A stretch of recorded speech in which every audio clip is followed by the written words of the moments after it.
예, 할렐루야. 오늘 11월 5일 금요일 날짜입니다. 지난번 광고 말씀드렸듯이 우리가 다음 주 화요일 11월 8일이죠.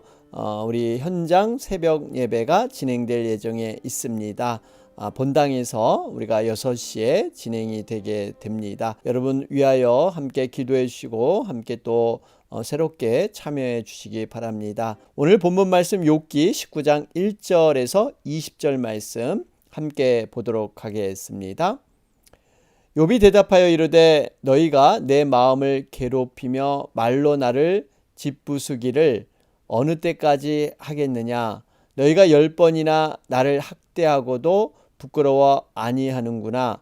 비록 내게 허물이 있다 할지라도 그 허물이 내게만 있느냐. 너희가 참으로 나를 향하여 자만하며 내게 수치스러운 행위가 있다고 증언하려면 하려니와 하나님이 나를 억울하게 하시고 자기 그물로 나를 에워싸신 줄을 알아야 할지니라. 내가 폭행을 당한다고 부르짖으나 응답이 없고 도움을 간구하였으나 정의가 없구나.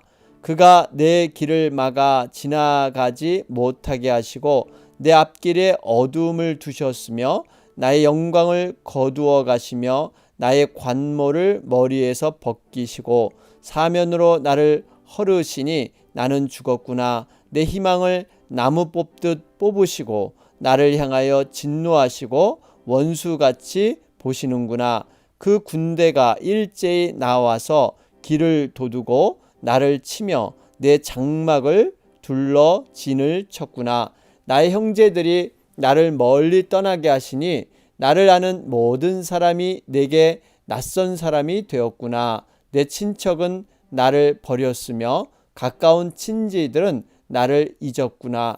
내 집에 머물러 사는 자와 내 여종들은 나를 낯선 사람으로 여기니 내가 그들 앞에서 타국 사람이 되었구나.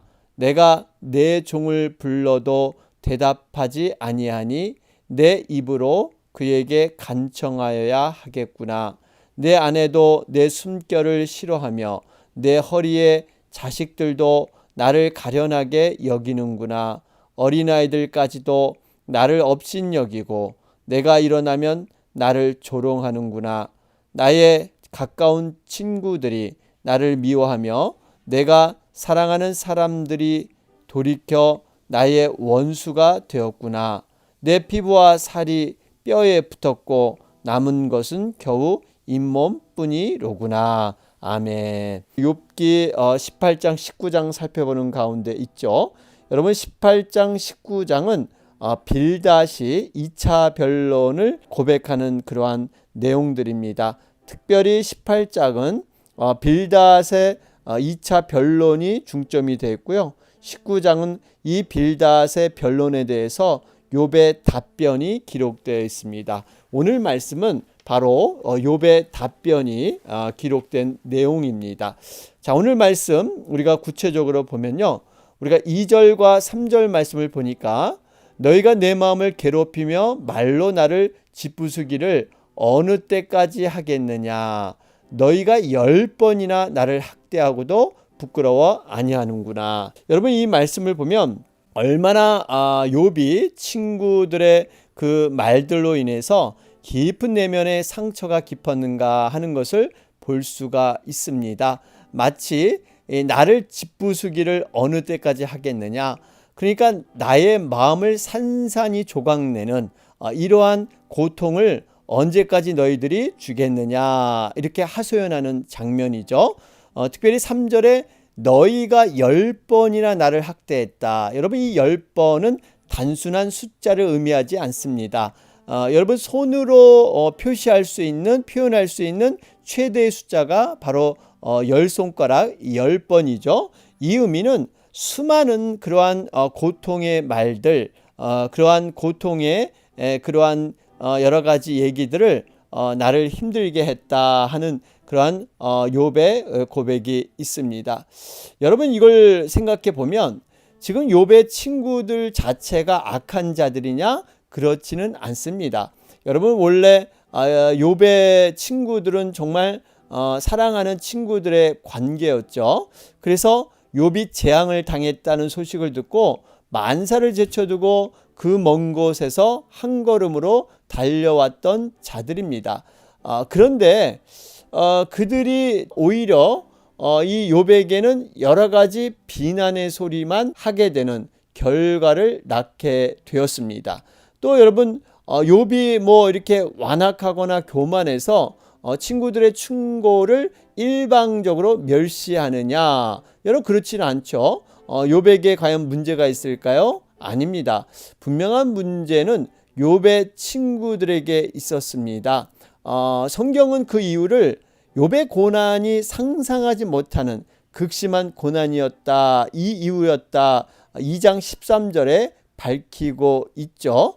그러니까 지금 1차적인 문제는 욥의 친구들이 이 욥의 극심한 고난에 대해서 이해하지 못하고 일방적인 그들의 생각과 판단을 욥에게 쏟아놓고 있다는 것입니다. 욥이 받는 이 고난은 자신이 알지 못하지만 숨겨진 그런 악, 죄, 뭐 이런 것이 있기 때문에 하나님의 징벌이다, 이렇게 친구들은 여겼던 것이죠.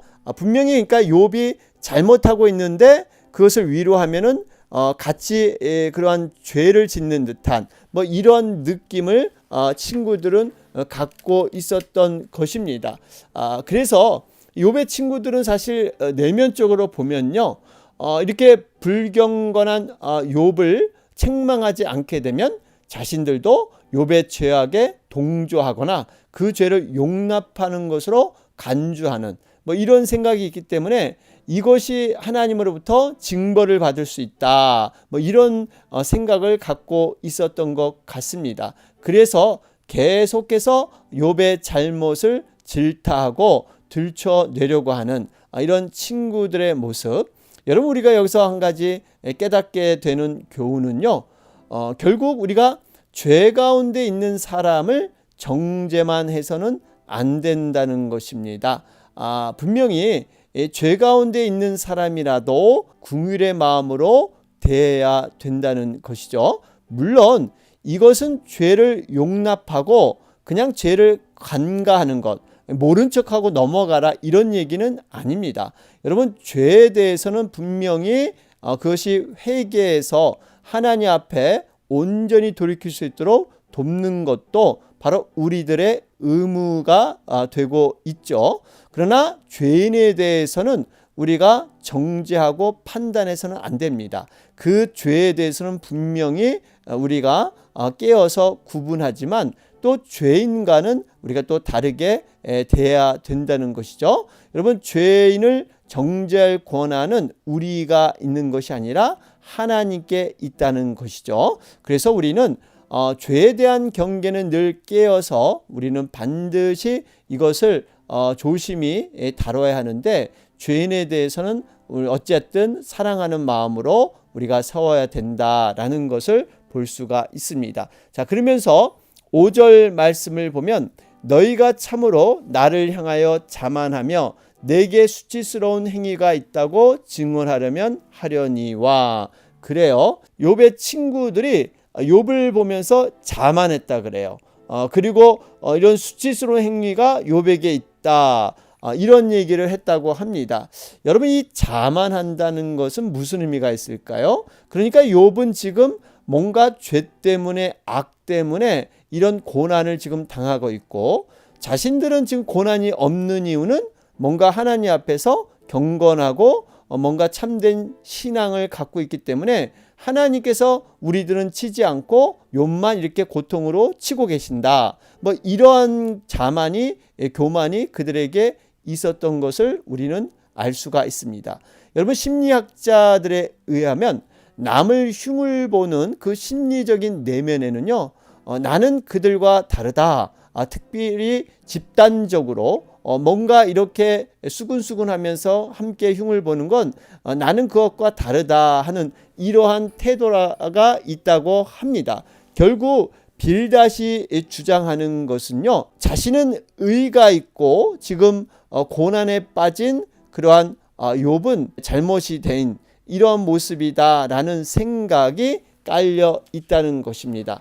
여러분, 우리가 분명히 알아야 할 것은 우리 자신을 하나님의 말씀으로 돌보는 것, 흔히들 하나님의 말씀을 자신에게는 굉장히 관대하게, 여러분 이렇게 그물망이 이렇게 엉성하게, 그래서 자신을 합리화하고 자신에게는 하나님의 말씀대로 살지 못한 이유가 나름대로 있죠. 그러나 우리가 남들에게는 굉장히 촘촘한, 이래서 참 안 되고 저래서 안 되고, 벌써 이렇게 그 어떠한 기준을 이렇게 다르게 들이대고 있다는 사실입니다. 분명한 것은 우리가 성도들로서 합당한 모습은 무엇입니까? 로마서 12장 15절 16절 말씀을 보면 즐거워하는 자들로 함께 즐거워하고 우는 자들로 함께 울라. 서로 마음을 같이하며 높은 데 마음을 두지 말고 도리어 낮은 데 처하며 스스로 지혜 있는 채 말라. 여러분, 욥의 세 친구들은 정말 이웃을 대하는 태도, 이러한 부분에서 그들은 잘못을 하고 있다라는 것을 우리는 보게 됩니다. 자, 그러면서 7절 말씀, 내가 폭행을 당한다고 부르짖으나 응답이 없고 도움을 간구하였으나 정의가 없구나. 여러분, 지금 욥은 나름대로 하나님 앞에 정말 불평과 원망은 내놓긴 했지만 궁극적으로 자신의 고난의 키를 갖고 있는 분은 하나님이시다. 그러면서 하나님 앞에 여러 가지 모양으로 호소하고 또 나름대로 간구하고 기도했을 것입니다. 그런데 지금 여러 가지 이 억울함, 그 고난의 상황을 도움을 간절히 요청하고 있는데 지금 하나님으로부터 뭔가 응답이 없는 이런 답답한 상황을 욥은 겪고 있습니다. 그러니까 자신의 간구를 들어주지 않으셨다 하는 탄식을 하고 있는 것이죠. 여러분, 우리가 정말 때로는 기도에 대한 부분을 생각해 볼 때 세상에서 크고 작은 이런 고난의 순간이 직면하게 되면 우리도 하나님 앞에 부르짖고 기도를 합니다. 그런데 그 응답이 바로 일어나지 아니하고 때로는 하나님께서 정말 이렇게 침묵함을 통해서 모든 것들을 이렇게 지연시키시는 이러한 때도 있다는 사실입니다. 응답이 바로 안 된다고 해서 하나님께서 우리의 기도를 안 들으시느냐? 그렇지는 않습니다. 하나님 편에서 가장 합당하게 선하게 역사하기 위해서 모든 때를 하나님은 준비하시고 기다리시는 줄로 믿습니다. 그렇기 때문에 우리가 기도하면서 인내하는 것, 때를 기다리는 것, 더욱더 우리가 하나님 앞에서 잘못된 그러한 관계, 어떤 죄의 모습이 없는가, 이런 하나님의 침묵을 통해서 깊이 자신을 통찰해 보면서 깊이 성찰하면서 하나님 앞에 더욱더 가까이 가는 것, 여러분, 이것이 너무나 중요하다라는 것을 우리는 보게 되죠. 자, 그러면서 8절 말씀을 보시면 그가 내 길을 막아 지나가지 못하게 하시고 내 앞길에 어두움을 두셨으며, 그래요. 그러니까 지금 욥은 자신의 일어난 모든 이 고난의 상황들이 하나님께서 직접 간섭하셔서 막으셔서 이렇게 일어난 것이다. 전적으로 하나님의 간섭과 섭리에 의한 것이다. 이렇게 밝히고 있습니다. 자신은 친구들이 말하는 것처럼 죄의 대가를 치르기 위해 고난을 당하고 있는 것이 아니라 사실은 자신에게는 죄가 없지만 하나님께서 자기에게 고난을 베푸셨다. 여러분, 이렇게 욥은 주장하고 있는 것이죠. 여러분, 사실 이 말이 맞고 의미가 있습니다. 욥이 죄를 지어서 그 대가로 고난을 당하는 것이 아니죠. 그런데 욥에게 문제는 무엇이냐면 자기의 고난이 이처럼 하나님께로부터 말미암았다고 정말 단정을 하면서 문제는 하나님을 향하여 불평과 원망을 하였다는 것입니다. 여러분, 욥은 자기를 향한 하나님의 처사, 이것이 부당하다, 이것을 항변하고 있는 것이죠. 그런데 욥이 놓치고 있는 것은 하나님께서 욥을 향한 하나님의 주권, 섭리, 이것을 욥이 온전히 인정하지 못하고 있다는 것입니다.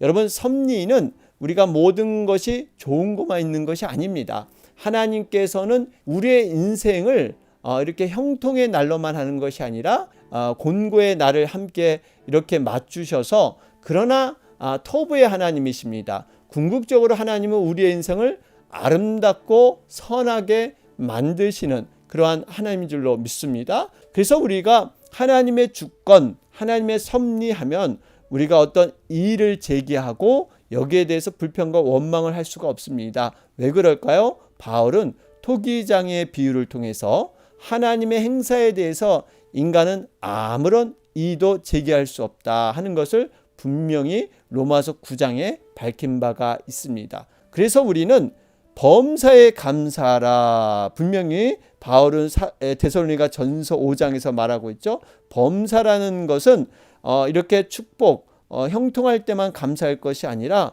고난 속에서도 감사하는 이러한 감사가 포함되어 있습니다. 하박국의 고백처럼 비록 무화과 나무가 무성치 못하고 포도나무에 열매가 없으며 감람나무에 소출이 없으며 밭에 식물이 없어도 우리의 양이 없고 외양간에 소가 없을지라도 나는 여호와로 인해 즐거워하며 나의 구원의 하나님을 인하여 기뻐하리로다. 여러분, 우리의 모든 기쁨과 감사는 주어진 것을 초월해서 이 구원하신 하나님, 영원한 생명 주신 하나님, 천국으로 인도하신 하나님, 그 구원에 있어야 될 줄로 믿습니다. 자, 그런 가운데 우리가 8절부터 12절 말씀의 내용을 쭉 살펴보면 욥은 이렇게 하나님으로부터 부당한 대우를 받았는데, 이것이 이제는 내 생활 가운데 정말 직접적인 삶의 현장 가운데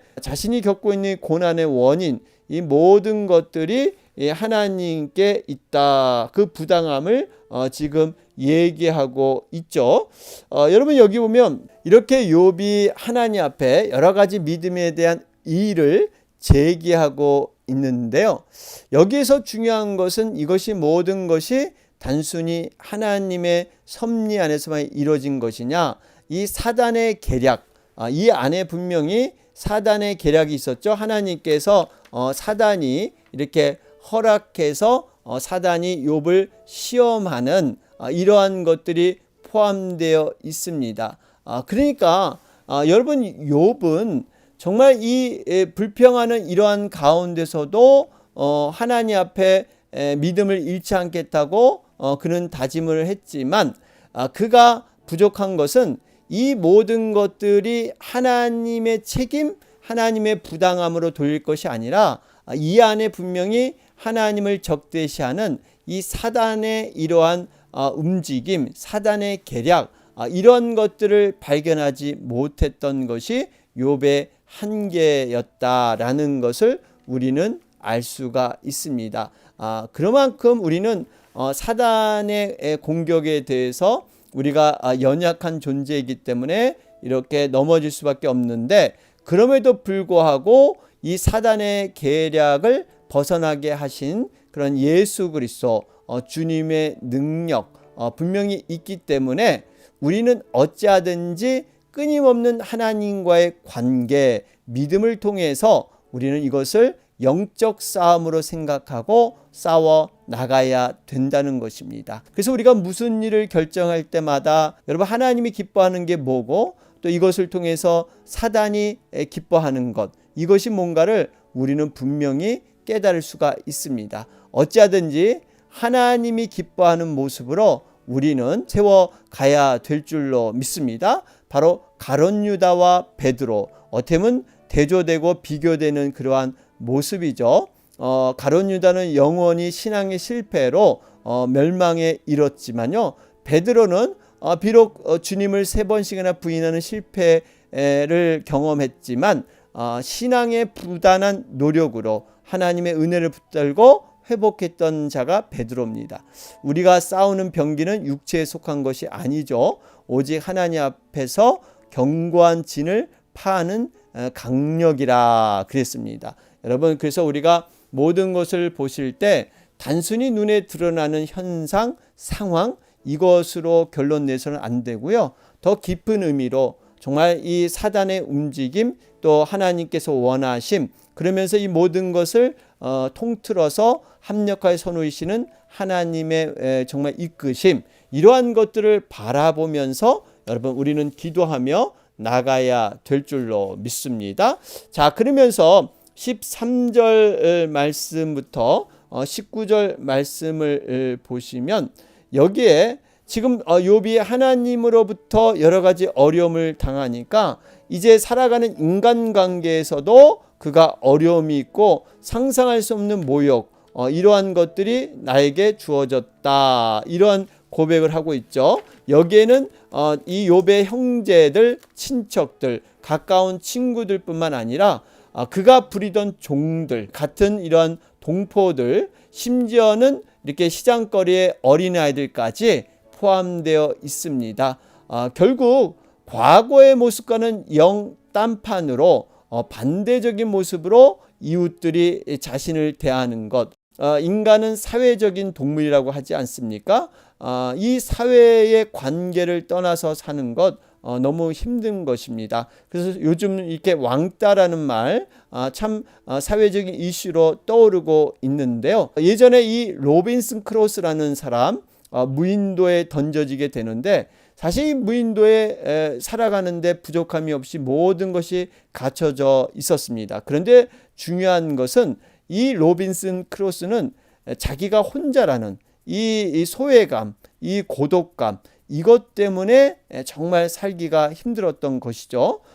여러분, 이런 마음, 지금 욥은 자신만 사회에서 격리되어 떨어져 있는, 세상에서 버림을 받은 듯한 이러한 모습 때문에 힘들어하고 있습니다. 여러분, 욥의 심정 충분히 이해가 됩니다. 그런데 여러분, 이 인간관계라는 것 분명히 한계가 있고요. 특별히 인간관계의 근원은 하나님께 있다는 것입니다. 그러니까 하나님께서 이 인간관계의 중요성 충분히 하나님도 아십니다. 그래서 우리가 기도할 때 정말 이 만남의 소중함, 사람들의 만남의 소중함이 굉장히 인생에 있어서 중요합니다.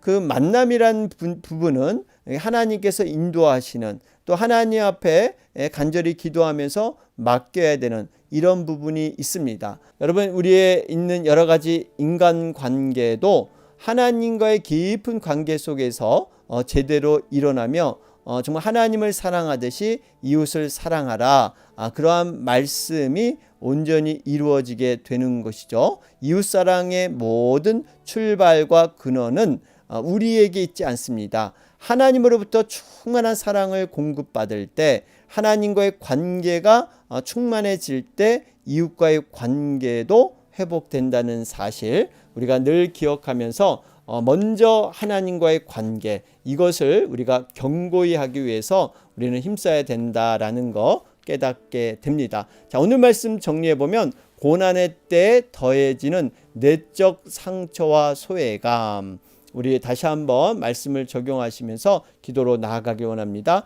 우리 금요일마다 목장 모임을 위해서, 특별히 목자 목녀님들 영육간의 강건함을 위해서 우리가 함께 기도해야 합니다. 그럼 목장, 우리 지금 계속해서 기도하고 있죠. 영혼을 구원하며 치유와 회복이 일어나며 기도의 응답이 일어나는 목장 되게 하여 주시옵소서. 또 우리 목장별로 우리 VIP입니다.